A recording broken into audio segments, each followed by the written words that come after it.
Ezekiel Blackwood had been the founder of Millhaven, a charismatic leader who had brought the first settlers to this valley in the early 1800s. But he harbored a dark secret. On the night of the harvest moon in 1823, Ezekiel had encountered a creature in the woods, a massive, wolf-like beast that walked on two legs. The creature had attacked him, tearing into his flesh with razor-sharp claws. Ezekiel survived the attack, but he was changed. With each full moon, he found himself transforming into a monstrous hybrid of man and wolf, consumed by an insatiable hunger for human flesh. To protect the town and himself, Ezekiel formed a secret society, the Order of the Harvest Moon, dedicated to concealing his curse and procuring victims to sate his murderous appetite. The journal detailed the Order's activities over the decades, each entry more grotesque than the last. They had selected a young girl from the town every 10 years, sacrificing her to the Wolf of Millhaven in a bloody ritual meant to appease the beast and protect the rest of the townspeople. But the most chilling revelation came near the end of the journal. Ezekiel had discovered that his curse was hereditary, passed down through the male line of his descendants. Every 100 years, a new wolf would be born into the Blackwood family, destined to carry on the gruesome legacy. As I read the final entry, dated 1847, my blood ran cold. I write these words as my final testament, knowing that my time draws near. The curse that has plagued me these many years will soon pass to another. To you, my distant son, I offer this warning. The beast lies dormant in your blood, waiting to be awakened. May God have mercy on your soul. The journal slipped from my numb fingers as the full weight of what I'd read came crashing down on me. I was a Blackwood. I had come to Millhaven just months shy of my 33rd birthday, exactly 100 years since the last wolf had been born. It couldn't be true. It had to be some sort of elaborate hoax. And yet, the scratches on my neck, the vivid nightmares, the strange compulsions I'd been feeling since arriving in town. Deep down, I knew it was all horribly, terrifyingly real. A twig snapped behind me, and I whirled around to see Chief Garrett standing there, a revolver pointed squarely at my chest. Behind him stood a group of men in dark robes, their faces obscured by hoods. "I told you to leave town, Mr. Blackwood," Garrett said, his voice cold and hard. "You should have listened." "You're them, aren't you?" I said, my mind reeling. "The Order of the Harvest Moon. You're the ones who've been covering up the disappearances all these years." Garrett's lip curled in a sneer. "We do what must be done to protect this town, to protect the bloodline, your bloodline." "You're insane," I spat. "I'm calling the state police. This ends now." The police chief's laugh was hollow and mirthless. "Oh, it's ending all right, but not the way you think." He gestured to the robed figures. "Restrain him. It's almost midnight. The transformation will begin soon." As the cultists moved towards me, a searing pain ripped through my body. I doubled over, gasping for breath as my bones began to shift and crack. Coarse hair sprouted from my skin, my teeth elongating into razor-sharp fangs. The last thing I saw before the red haze of bloodlust overtook me was Chief Garrett's satisfied smile. "Welcome home," he said. "Wolf of Millhaven." Then the beast took control, and the night erupted in screams. The world became a blur of blood and violence. I was dimly aware of my body moving, lashing out with inhuman strength and speed. The cultists scattered, their dark robes flapping as they fled into the night. But they weren't fast enough. Not nearly fast enough. I caught the first one easily, my newly elongated arms swiping through the air and connecting with a sickening crunch. The man's scream was cut short as my claws tore through flesh and bone. The coppery scent of blood filled the air, igniting a primal hunger deep within me. Chief Garrett stood his ground, emptying his revolver in my direction. I felt the bullets' impact, but they might as well have been mosquito bites for all the damage they did. My skin had become a thick, matted pelt, the bullets barely penetrating before being pushed out by rapidly healing flesh. I lunged at him, a growl rumbling deep in my chest. Garrett's eyes went wide with terror in the split second before my jaws clamped down on his throat. There was a wet tearing sound, and then I was feasting, gorging myself on still warm flesh and blood. Some small part of my human consciousness recoiled in horror at what I was doing, but it was drowned out by the overwhelming hunger of the beast. I tore through the graveyard, hunting down the fleeing cultists one by one.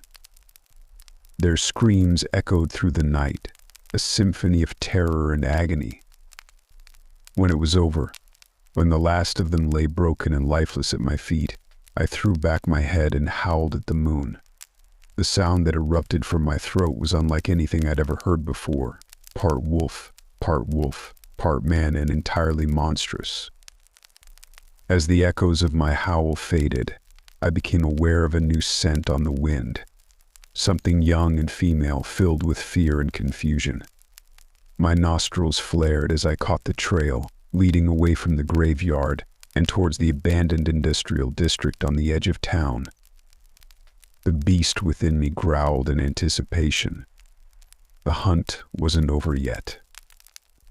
I loped through the streets of Millhaven on all fours, my powerful limbs eating up the distance with ease. The few people still out at this late hour caught only glimpses of me as I passed, a flash of fur and fang, gone almost before they could register what they'd seen.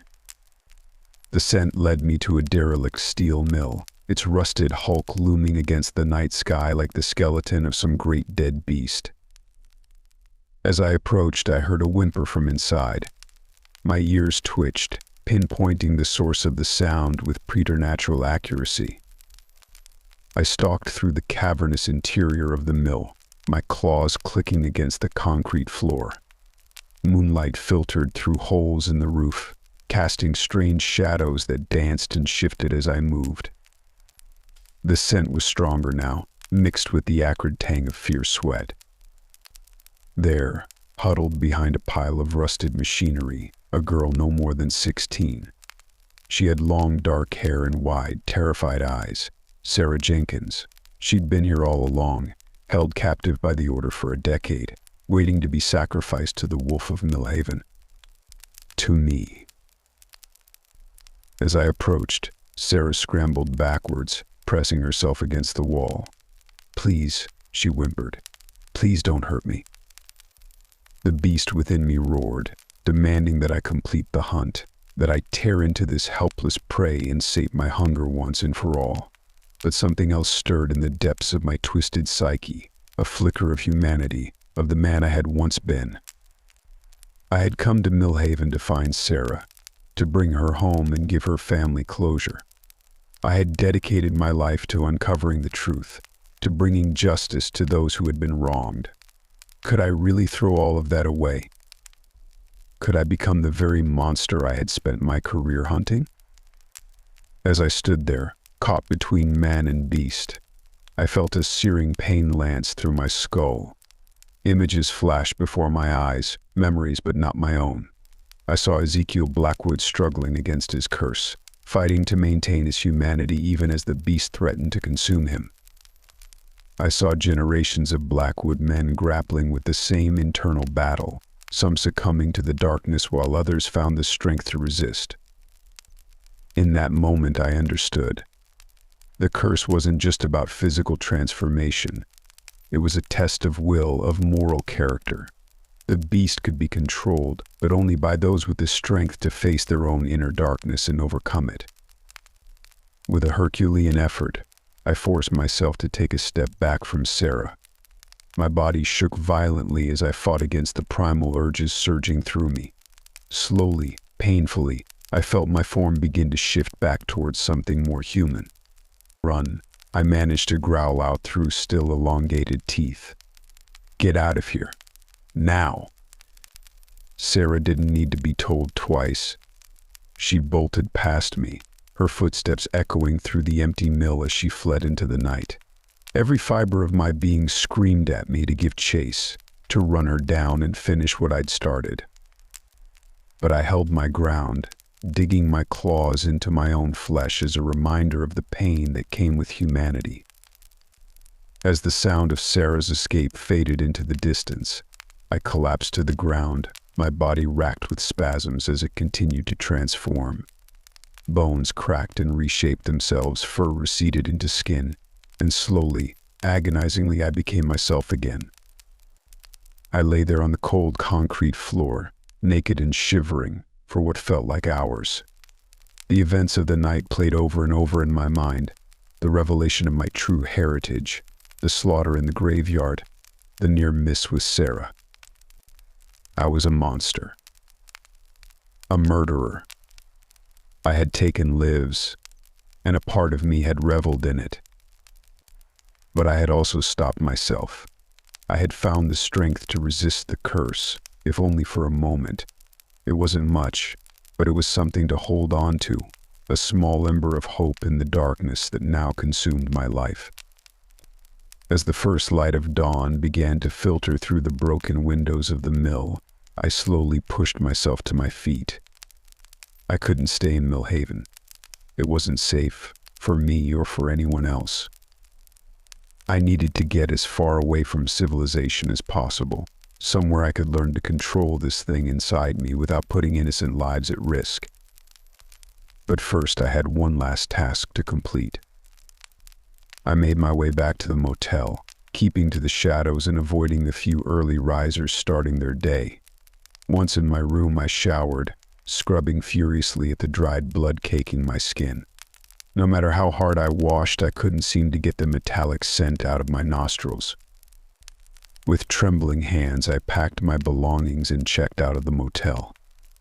The elderly clerk barely glanced up from her magazine as I dropped off the key, for which I was immensely grateful. I couldn't bear the thought of looking another human being in the eye right now. My next stop was the Millhaven police station. It was still early, and the parking lot was mostly empty. I left an envelope addressed to the state police on the front desk, containing all the evidence I'd gathered about the disappearances in the order of the harvest moon, along with Ezekiel's journal. I included a note explaining that Chief Garrett and several other town officials had been involved in the conspiracy, and that Sarah Jenkins could be found alive. I didn't mention anything about werewolves or ancient curses. Let the authorities draw their own conclusions. At least this way, the truth about the missing girls would come to light, and Sarah would be reunited with her family. It was the least I could do to atone for the horrors of the previous night.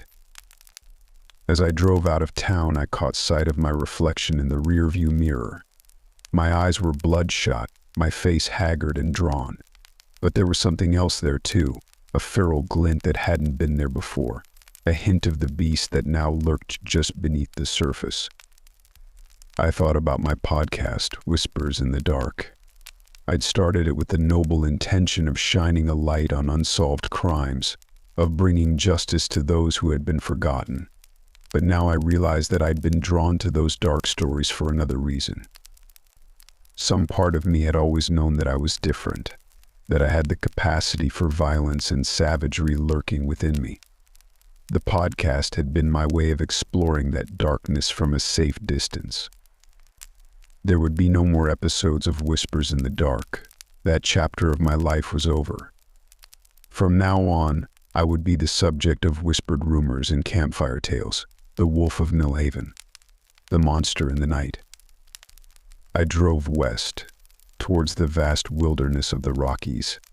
I had no real destination in mind, just a vague plan to find somewhere remote where I could hole up and learn to control my transformations. As the miles rolled by, I found my thoughts drifting to the future. Would I ever be able to rejoin society? To have a normal life with friends and relationships? Or was I doomed to live as a hermit, forever battling the beast within? And what about the other Blackwoods out there? Were there more like me, struggling with this cursed legacy. I had no answers, only a long road ahead and the weight of my newfound knowledge pressing down on me. As I crossed the state line, leaving Millhaven and its secrets behind, I felt a mix of dread and determination settling in my gut. This was my life now. A constant struggle between man and beast, between the light of humanity and the darkness of my curse. I didn't know if I was strong enough to resist the call of the wolf forever, but I knew I had to try. The sun climbed higher in the sky as I drove on, the familiar landscape of the east giving way to the rugged beauty of the west. Somewhere out there, in the vast wilderness, I would find my new home. And there, alone with my demons, I would face the greatest challenge of my life, learning to live with the monster inside me. As Millhaven faded in my rearview mirror, I couldn't shake the feeling that this was only the beginning of my story. The curse of the Blackwood family was far from over, and somewhere out there, as the cycle of the moon continued its endless dance, another wolf was waiting to be born.